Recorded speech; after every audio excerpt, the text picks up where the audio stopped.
Eh bien, salut tout le monde! Aujourd'hui, on se retrouve pour la vidéo de présentation du plugin sur les settings dont j'ai parlé dans le premier devlog de Bankrupt. Alors, ce plugin, qu'est-ce qu'il fait? Il permet de prendre en charge justement le chargement avec l'initialisation des settings ainsi que la sauvegarde à la fermeture du jeu de tous les settings de votre joueur. Et il va même pouvoir permettre d'accueillir des nouveaux settings custom que vous pourriez vouloir ajouter vous-même à la main par derrière. Donc, ce plugin, il est fait, en C++, mais il est accessible autant en C++ qu'en Blueprint, ce qui fait qu'il est vraiment accessible pour tous les niveaux de développement. D'ailleurs, j'en profite pour vous dire que cette vidéo, elle s'adresse majoritairement, aux débutants sur Unreal Engine et que, les plus avancés, vous pouvez soit regarder, cette vidéo en x2, soit vous n'avez pas besoin de ce plugin. Donc ce plugin, il est basé sur un Game Instance Subsystem. Donc on va faire un petit rappel de qu'est-ce que c'est qu'un subsystème et de comment se comportent les subsystèmes qui héritent de la Game Instance. Donc un subsystème, c'est une classe qui va contenir des variables et des fonctions qui sont accessibles partout dans votre jeu sous la forme d'un singleton. C'est-à-dire qu'ils vont être initialisés à un moment. Ça va être la seule instance de ce système qui va être accessible. Et à partir de sa désinitialisation, il n'est plus disponible.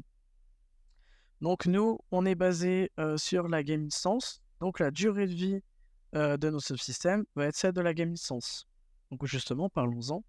Au lancement de notre jeu, il y a d'abord la création de la game instance qui ensuite, à sa complétion, appelle l'événement init, oui. Dans cet événement, la game instance va venir créer tous les subsystèmes nécessaires, dont celui pour les settings, une fois le plugin importé dans votre projet.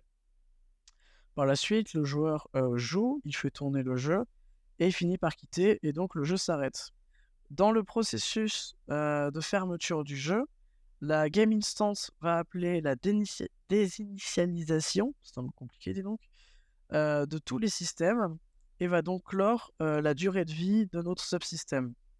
Donc on voit que le jeu est éteint, et ainsi la ligne bleue symbolise la durée de vie et donc d'accessibilité de notre système.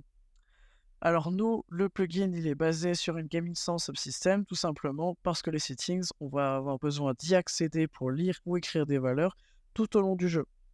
Par exemple, quand on ouvre les menus, on va pouvoir d'abord lire les valeurs pour afficher l'état des settings, et ensuite, au moment de sauvegarder, on va les écrire. Mais par la suite, si le joueur lance une partie et décide de modifier ses settings, voire par exemple le volume d'une musique en jeu, il faut de nouveau accéder à ça. C'est pour ça qu'on se base sur le Game Instance Subsystem. Donc, on se retrouve maintenant dans le code du plugin. Le plugin contient essentiellement 3 classes. Et on va commencer par la première qui est le subsystem.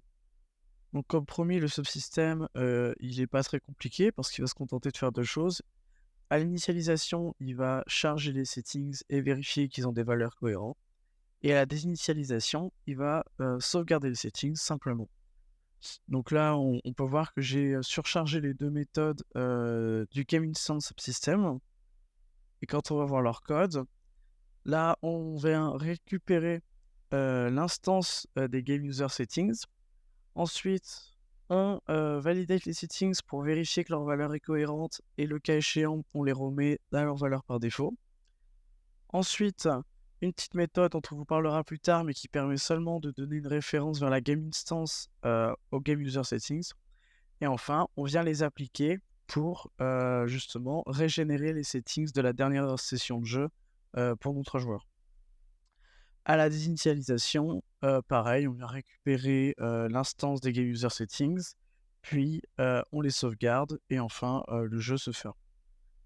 Pour cette classe de game user settings, le plugin il va vous proposer une classe héritée du game user settings, qui est la classe par défaut de Unreal Engine, dans laquelle, comme expliqué dans le petit commentaire en vert ici, vous n'avez plus qu'à ajouter des variables protected qui doivent être taguées config afin qu'elles soient sauvegardées et loadées depuis un fichier .ini dans le moteur. Et ensuite, vous pouvez ajouter un getter et un setter, donc les accesseurs de cette variable, pour pouvoir la contrôler. En plus de ça, cette classe, qu'est-ce qu'elle vous propose? Elle vient surcharger, les méthodes importantes de UGame-UserSettings, donc c'est-à-dire, les méthodes de contrôle qui viennent, appliquer et sauvegarder, les différentes, variables. Donc, par exemple, je sais que cette classe, par défaut, j'ai rajouté la gestion des volumes du son avec les sound class.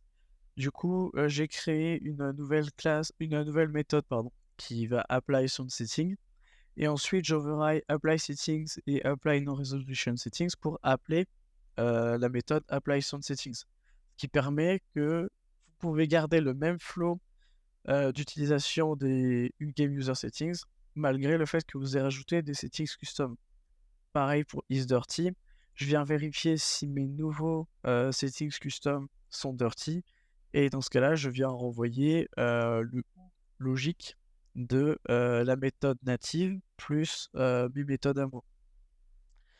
Cette méthode initializeSettings, elle est assez importante car, pour gérer, le son notamment, mais d'autres settings custom que vous pourriez vouloir rajouter, des fois, vous allez avoir besoin d'accéder à des acteurs qui héritent du world, qui ont besoin d'un contexte.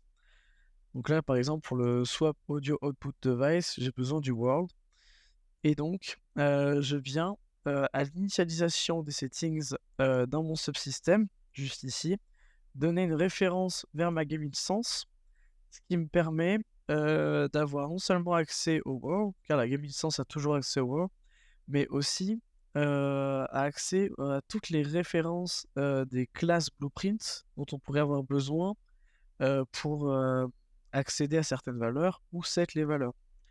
Donc ma game instance, elle est là. C'est une game instance qui est présente, dans le plugin, que vous allez devoir hériter, si jamais vous voulez l'utiliser. Et donc on voit que cette game instance ne fait absolument aucune action. Elle se contente de garder des références, edit des front only, donc c'est-à-dire que je vais les assigner en blueprint dans mon moteur de jeu, vers des classes. Donc là, j'ai simplement mes classes, mes sous-classes de mes différents volumes.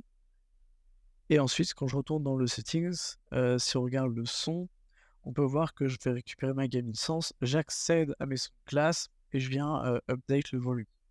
Par défaut, ce plugin gère la sortie audio que vous pouvez proposer à l'utilisateur et rajoute aussi un petit contrôle sur les FPS pour pouvoir, vérifier s'ils ont été modifiés ou non. Et voilà, c'est tout pour, la présentation de ce plugin. Si jamais vous voulez le télécharger, il est disponible gratuitement et libre de droit, sur un Git dont vous aurez le lien dans la description. Le plugin, il comprend également dans son contenu un widget blueprint qui montre comment s'en servir. Et voilà, j'espère que ça vous a plu. Si vous avez des questions, n'hésitez pas et sinon, il ne vous reste plus qu'à vous abonner pour suivre toutes nos vidéos et d'aller nous regarder partout sur la chaîne. Allez, go défiant!